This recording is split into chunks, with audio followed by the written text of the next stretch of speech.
अरे राम राम राम। पूरे दिन काम करते करते तो मेरी हालत ही खराब हो जाती है। पता नहीं हमारे अच्छे दिन कब आएंगे।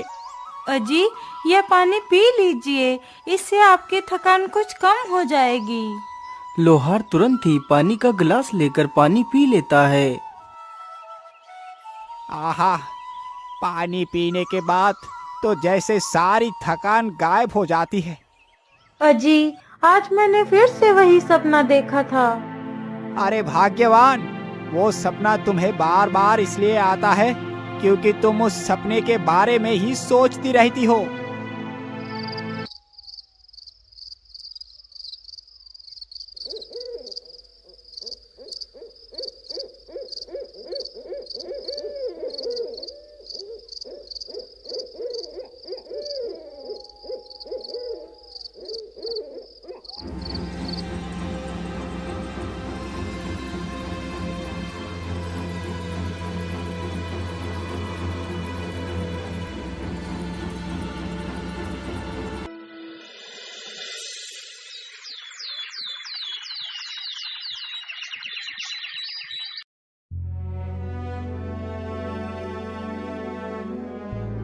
अरे भाग्यवान, अब और कितना सोओगी?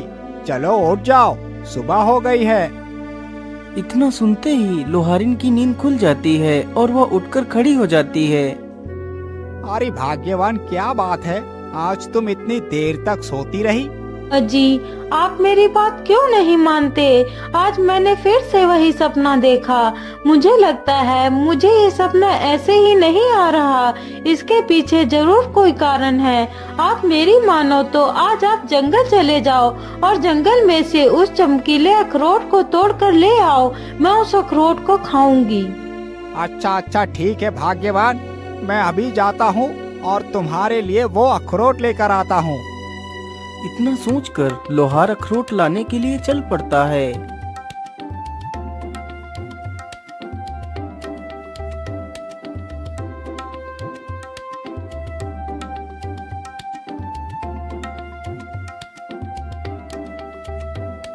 लोहार चलते चलते जंगल में काफी दूर निकल जाता है और उसी जंगल में पहुंच जाता है जहां पर वह अखरोट का पेड़ था। मैं तो चलते चलते काफी दूर निकल आया हूँ, लेकिन अभी तक अखरोट का पेड़ तो दिखा ही नहीं मुझे। लगता है यहाँ पर कोई भी अखरोट का पेड़ नहीं है। भाग्यवान का ये कोई भ्रम ही होगा। चलो अब मैं वापस चलता हूँ, लेकिन यहाँ तक आने का तो कोई भी फायदा नहीं हुआ।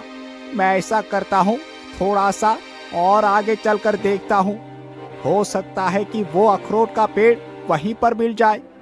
इतना सोचकर लोहार जंगल में आगे बढ़ता है। अरे वो पेड़ कैसा है? कहीं ये तो वो अखरोट का पेड़ नहीं है? चलो इसके पास चलकर देखता हूँ। लोहार जैसे ही उस वृक्ष के पास पहुंचता है तो देखता है उस पेड़ पर सचमुच एक सुनहरा अखरोट लटक रहा था। अरे वाह वाह, इसका मतलब भाग्यवान का सपना एकदम ठीक था। यहाँ पर तो सचमुच एक अखरोट का पेड़ है और इस पर तो सुनहरा अखरोट भी लगा है। चलो जल्दी से मैं इसे तोड़ लेता हूँ। इतना सोचकर लोहार तुरंत उस अखरोट को तोड़ लेता है। अरे दुष्ट युवक, तुमने मेरा सुनहरा अखरोट क्यों तोड़ा? अरे गिलहरी बहन, मुझे माफ करना, मुझे नहीं पता था कि ये अखरोट का पेड़ आपका है, नहीं तो मैं इसमें से अखरोट कभी नहीं तोड़ता। लेकिन तुमने ये अखरोट तोड़ा क्यों है? गिलहरी बहन, मेरी पत्नी प्रत्येक दिन अपने सपने में इस अखरोट के पेड़ को देखती है जिसमें ये सुनहरा अखरोट लगा हुआ होता है। फिर लोहार अपनी सारी कहानी उस गिलहरी को सुनाता है। लोहार की सारी कहानी सुनकर गिलहरी को उसके ऊपर दया आ जाती है।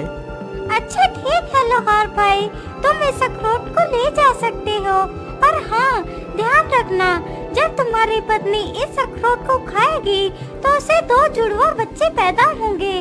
जब वह बच्चे 20 साल के हो जाएंगे तो उन्हें यहीं पर लेकर आना। मैं उन दोनों का भविष्य तय करूंगी। गिलहरी की यह बात सुनकर लोहार बहुत खुश हो जाता है। गिलहरी बहन, आपका बहुत बहुत धन्यवाद। इतना कहकर लोहार अपने घर वापस लौट जाता है। घर पहुंचकर सारी कहानी अपनी पत्नी को बताता है। लोहार की बात सुनकर उसकी पत्नी बहुत ज्यादा खुश हो जाती है और जल्दी से उस अखरोट को तोड़ती है और उसे खा लेती है।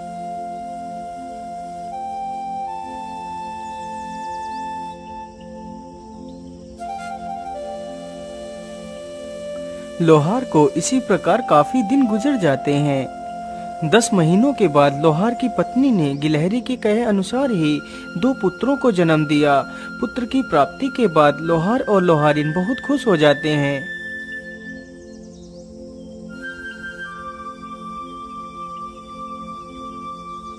धीरे धीरे वह दोनों लड़के बड़े हो रहे थे। लोहार का बड़ा लड़का बड़ा ही कुटिल तथा दुष्ट स्वभाव का था, जबकि उसका छोटा बेटा बहुत ही दयालु तथा प्रेम बांटने वाला था। एक दिन की बात है, लोहार का बड़ा बेटा कान्हू एक धनुष बाण उठाता है और जंगल की तरफ निकल पड़ता है।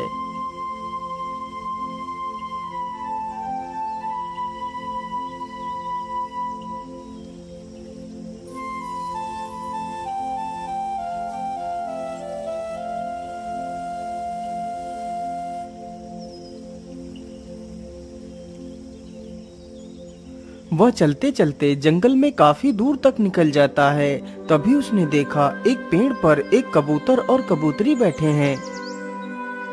अरे वाह, शिकार तो सामने ही है।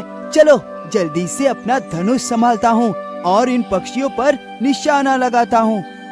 तीर जैसे ही कमान से छूटता है तो सीधा जाकर कबूतर के लगता है। कबूतर तुरंत ही जमीन पर गिर जाता है।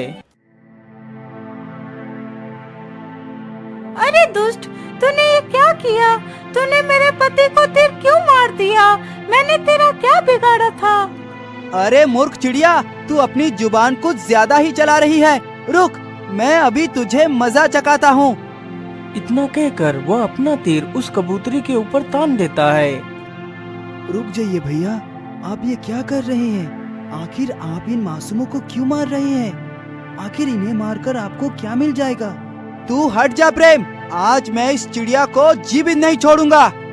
नहीं भैया, इस चिड़िया को मारने से पहले आपको मुझे मारना होगा, तभी आप इस चिड़िया को मार सकते हैं। चल चल ठीक है, तेरी वजह से आज मैं इन दोनों को जीवित छोड़ रहा हूँ, नहीं तो आज मैं इस चिड़िया को मार ही डालता।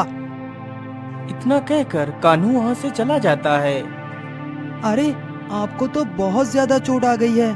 रुको, मैं तुम्हारा तीर निकाल देता हूँ और तुम्हारे घाव के ऊपर दवाई लगा देता हूँ, जिससे तुम जल्दी ही ठीक हो जाओगे। फिर प्रेम कबूतर के तीर निकाल देता है और जल्दी से कुछ दवाई की पत्तियां तोड़ता है और कबूतर के घाव पर लगा देता है।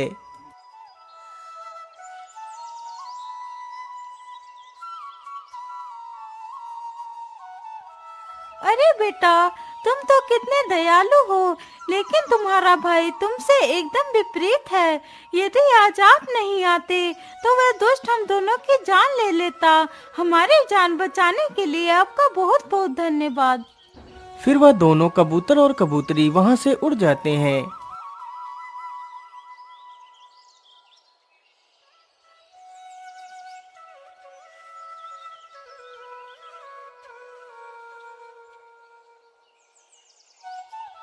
अरे बेटा, आज तुम दोनों को मेरे साथ जंगल में चलना है। आज तुम दोनों का भविष्य तय होना है। ठीक है पिताजी, हम दोनों जरूर चलेंगे। इतना कहकर वे तीनों जंगल के लिए निकल पड़ते हैं। वे तीनों चलते चलते जल्दी ही उस अखरोट के पेड़ के पास पहुंच जाते हैं। गिलहरी बहन, आपने जैसा कहा था मैंने वैसा ही किया है। मैं अपने दोनों पुत्र को लेकर आपके पास आ गया हूँ। अब आप ही बताइए इन्हें क्या करना है। फिर वह गिलहरी अपने पास से ही 2 अखरोट निकालती है, जिसमें से एक अखरोट बहुत ही चमकीला तथा दूसरा साधारण ही था। बेटा, अब तुम दोनों इसमें से एक एक अखरोट उठा लो। इन्हीं अखरोटों से तुम दोनों का भविष्य तय होगा। अरे वाह, ये चमकीला अखरोट तो कितना आकर्षक है। जरूर ये अखरोट मेरी किस्मत बदल देगा। मैं ऐसा करता हूँ, इस चमकीले अखरोट को ही उठा लेता हूँ। इतना सोचकर कान्हू पहले ही उस चमकीले अखरोट को उठा लेता है और उसका छोटा भाई उस साधारण अखरोट को ही उठा पाता है। अब तुम दोनों बारी बारी से अपने अखरोट को जमीन पर फेंको। गिलहरी की यह बात सुनते ही कान्हू अपना अखरोट जमीन पर फेंकता है। अखरोट जमीन पर गिरते ही अखरोट के 2 टुकड़े हो जाते हैं। उस अखरोट में से एक सफेद रंग का शाही घोड़ा निकलता है, जिसकी पीठ पर एक तलवार बंधी हुई थी। अरे वाह, ये तो कितना शाही घोड़ा है और इसकी पीठ पर तो एक धारदार तलवार भी है। इस तलवार से तो मैं पूरी दुनिया को जीत सकता हूँ। इतना सोचकर कान्हू उस घोड़े पर सवार हो जाता है। पिताजी, आप दोनों घर वापस आ जाना, मैं चलता हूँ। फिर कान्हू अपना घोड़ा लेकर वहाँ से चला जाता है। उसके बाद प्रेम भी अपना अखरोट जमीन पर फेंकता है तो उसके अखरोट से एक चमकीला पत्थर निकलता है। बेटा, तुम इस पत्थर को अपने पास ही रखना। इस पत्थर से तुम किसी भी मृत जीव को जीवित कर सकते हो। इसके बाद वे दोनों वापस अपने घर के लिए चले जाते हैं। लेकिन पिताजी, भैया अभी तक घर वापस क्यों नहीं आए? वो तो हम दोनों से पहले निकले थे। हाँ बेटा, मुझे लगता है कि कान्हू कहीं घूमने के लिए चला गया होगा। तुम चिंता ना करो, वो जल्दी ही आ जाएगा। पिताजी, अब तो रात हो गई है, अब तक तो भैया को आ जाना चाहिए था। इसी प्रकार बेचारे तीनों कान्हू की राह देखते देखते सो जाते हैं।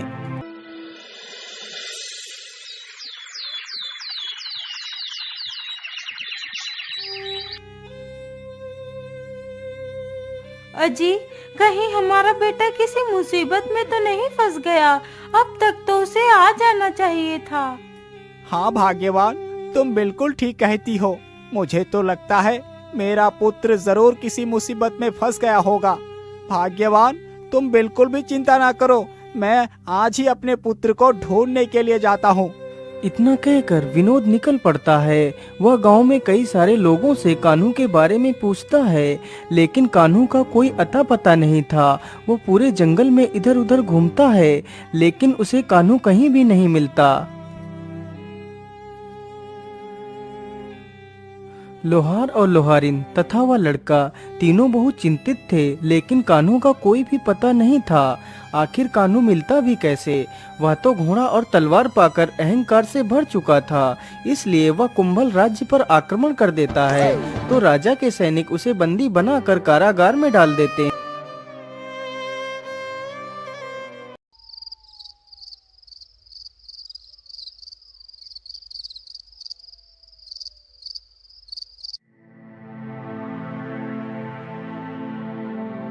महाराज, हमारी पुत्री तो विवाह की योग्य हो चुकी है, इसलिए हमें अपने पुत्री के लिए योग्य वर ढूंढना चाहिए।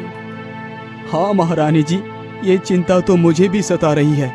मैं ऐसा करता हूँ, कल सुबह ही मैं अपनी पुत्री के लिए वर ढूंढने के लिए जाऊंगा।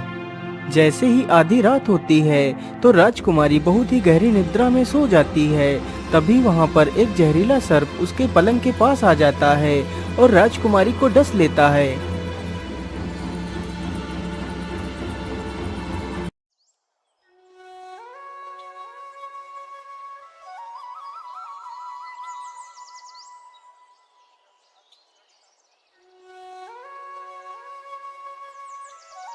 अरे पुत्री, उठ जाओ, सुबह हो गई है, तुम इतनी देर से सो रही हो।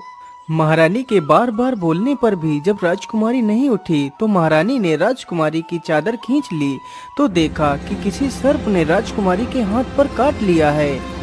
हाय राम राम राम, ये क्या हो गया मेरी पुत्री को? महाराज जल्दी आइए, हमारी पुत्री को किसी जहरीले सर्प ने काट लिया है। इतना सुनते ही राजा वहाँ पर आ जाता है। अरे पुत्री, ये तुम्हें क्या हो गया? मैं तुम्हारे लिए पता नहीं कितने बड़े बड़े सपने देख रहा था और तुम हमें छोड़कर चली गई। महाराज, ये समय आंसू बहाने का नहीं है। हमें किसी झाड़ फूक करने वाले साधु को बुलाना चाहिए। सैनिकों, जाओ और पूरे राज्य में ये घोषणा कर दो, जिसने भी मेरे राजकुमारी को ठीक कर दिया, मैं उसे अपना आधा राज्य दे दूंगा और राजकुमारी का विवाह भी उसी के साथ कर दूंगा। राजा का आदेश होते ही सारे सैनिक पूरे राज्य में घूम घूम कर घोषणा करने लगते हैं। सुनो सुनो सुनो, राजा की पुत्री को एक जहरीले सर्प ने काट लिया है, जिसकी वजह से राजकुमारी की मृत्यु हो गई है। यदि कोई इंसान राजा की पुत्री को ठीक कर देगा तो राजा उसे अपना आधा राज्य दे देगा तथा राजकुमारी का विवाह भी उसी युवक के साथ कर देगा। सुनो सुनो सुनो, राजा की पुत्री को एक जहरीले सर्प ने काट लिया है, जिसकी वजह से राजकुमारी की मृत्यु हो गई है। यदि कोई इंसान राजा की पुत्री को ठीक कर देगा तो राजा उसे अपना आधा राज्य दे देगा तथा राजकुमारी का विवाह भी उसी युवक के साथ कर देगा। लोहार के बेटे ने जैसे ही यह बात सुनी तो वह मन ही मन बहुत ही खुश होता है और सारी बात अपने पिता को जाकर बता देता है। अच्छा ठीक है पिताजी, अब मैं चलता हूँ। इतना कहकर प्रेम वहाँ से निकल पड़ता है और जल्दी ही राजमहल में पहुँच जाता है। महाराज, यदि आपकी आज्ञा हो तो मैं राजकुमारी को जीवित कर सकता हूँ। हाँ हाँ युवक, क्यों नहीं? अभी तक तो इतने सारे लोगों ने कोशिश की है, लेकिन कोई भी मेरे पुत्री को ठीक नहीं कर पाया है। अब तुम भी प्रयास करके देख लो। राजा की आज्ञा मिलते ही प्रेम अपना वही चमत्कारी पत्थर निकालता है और राजकुमारी के माथे पर उस पत्थर को स्पर्श करा देता है। पत्थर के स्पर्श होते ही राजकुमारी के अंदर फिर से प्राण आ जाते हैं और राजकुमारी पुनः उठकर खड़ी हो जाती है। यह देखकर सभी लोग खुश हो जाते हैं और बड़े ही धूमधाम से दोनों का विवाह करवा देते हैं। अब तो प्रेम खुद एक राजा बन चुका था। महाराज, आज आप इतना दुखी क्यों लग रहे हैं? क्या बात है? कुछ नहीं राजकुमारी जी, आज मुझे मेरे भैया की याद आ गई थी। पता नहीं वो कहाँ होंगे और किस हालत में होंगे। मैंने उन्हें ढूंढने की बहुत कोशिश की, लेकिन वो कहीं नहीं मिले। फिर प्रेम अपनी सारी कहानी राजकुमारी को बताता है। लेकिन स्वामी, आज से कुछ महीने पहले ही एक ऐसा ही युवक आया था और उसने हमारे राज्य पर आक्रमण किया था, तो हमारे पिताजी ने उस युवक को बंदी बनाकर कारागार में डाल दिया था। प्रेम ने जैसे ही यह बात सुनी तो वह तुरंत कारागार के पास जाता है तो देखता है उसका बड़ा भाई कारागार के अंदर बंद है। भैया, आप इस कारागार के अंदर कैसे आ गए? कान्हू ने जैसे ही यह बात सुनी तो वह तुरंत उठ खड़ा होता है और सामने देखता है तो उसका छोटा भाई खड़ा होता है। अपने छोटे भाई को देखकर कान्हू रोने लगता है। भैया, मुझे माफ कर दो, मैं बहुत बुरा हूँ। मैं हमेशा तुम्हें छोटी छोटी बातों पर धिक्कारता रहता था। अहंकार में मैं अंधा हो चुका था। इस अहंकार की मत में चूर होकर मैं इस कारागार में आ गया। मुझे माफ कर दो मेरे भाई, मुझे माफ कर दो। नहीं भैया, आप माफी मत मांगिए। यदि आपको अपनी गलती का पश्चाताप हो चुका है तो आप पूरी तरह शुद्ध हो चुके हैं। सैनिकों, इस कारागार का दरवाजा खोल दिया जाए। इतना कहते ही सैनिक तुरंत कारागार का दरवाजा खोल देते हैं और कान्हू को बाहर निकाल लेते हैं। फिर वह सारे लोग हंसी खुशी अपना जीवन व्यतीत करने लगते हैं।